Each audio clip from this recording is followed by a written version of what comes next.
പഹൽഗാം ആരോപണത്തിൽ CPM-നെതിരെ ജമാഅത്തെ ഇസ്ലാമി നിയമ നടപടിക്ക്. പഹൽഗാം ആക്രമണത്തിൽ ജമാഅത്തെ ഇസ്ലാമി പ്രതികരിച്ചില്ലെന്ന MV ഗോവിന്ദന്റെ പ്രസ്താവനയ്ക്കെതിരെയാണ് നടപടി. പച്ചക്കള്ളം പ്രചരിപ്പിച്ച് വർഗീയ ധ്രുവീകരണം സൃഷ്ടിക്കാൻ CPIM ശ്രമിക്കുന്നുവെന്ന് ജമാഅത്തെ ഇസ്ലാമി സംസ്ഥാന സെക്രട്ടറി ശിഹാബ് പൂക്കോട്ടൂർ പറഞ്ഞു.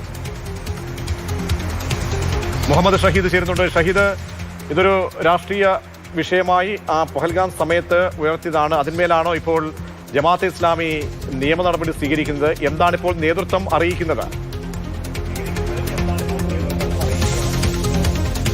പ്രതീക്ഷ, പഹൽഗാം ഭീകരാക്രമണത്തിന് ശേഷം ആക്രമണത്തെ അപലപിച്ചുകൊണ്ട് ജമാഅത്തെ ഇസ്ലാമിയുടെ ഭാഗത്തുനിന്നും പ്രതികരണങ്ങളൊന്നും ഉണ്ടായില്ല എന്നുള്ളതായിരുന്നു CPM സംസ്ഥാന സെക്രട്ടറി MV ഗോവിന്ദന്റെ ആരോപണം.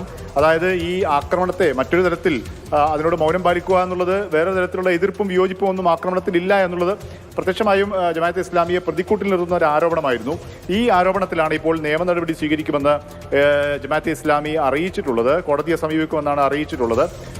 മാനനഷ്ട കേസ് നൽകുമെന്നാണ് അവരുടെ നീക്കം. അതിനുള്ള തീരുമാനമാണ് എടുത്തിരിക്കുന്നത്. വിശദീകരിക്കുന്നത് തെറ്റായ ആരോപണമാണ് ഈ CPM സംസ്ഥാന സെക്രട്ടറിയുടെ ഭാഗത്തു നിന്നുണ്ടാകുന്നത്. പഹൽഗാം ആക്രമണത്തിന് ശേഷം ഇന്ത്യൻ ജമാഅത്തെ ഇസ്ലാമിയുടെ ഇന്ത്യൻ അമീർ തന്നെ വളരെ കൃത്യമായുള്ള പ്രതികരണം, ഇത് അപലപനീയമാണ്, ഒരിക്കലും അംഗീകരിക്കാൻ കഴിയില്ല, വിഭാഗീയത ഉണ്ടാക്കുന്ന രാജ്യത്തിന്റെ അഖണ്ഡത തകർക്കാനുള്ള ശ്രമമാണ്, ഇക്കാര്യത്തെ ശക്തമായി അപലപിച്ചുകൊണ്ടുള്ള പ്രസ്താവന ഇന്ത്യൻ ജമാഅത്തെ ഇസ്ലാമിയുടെ ഭാഗത്തു നിന്നും അമീറിന്റെ ഭാഗത്തു നിന്നും ഉണ്ടായിരുന്നു.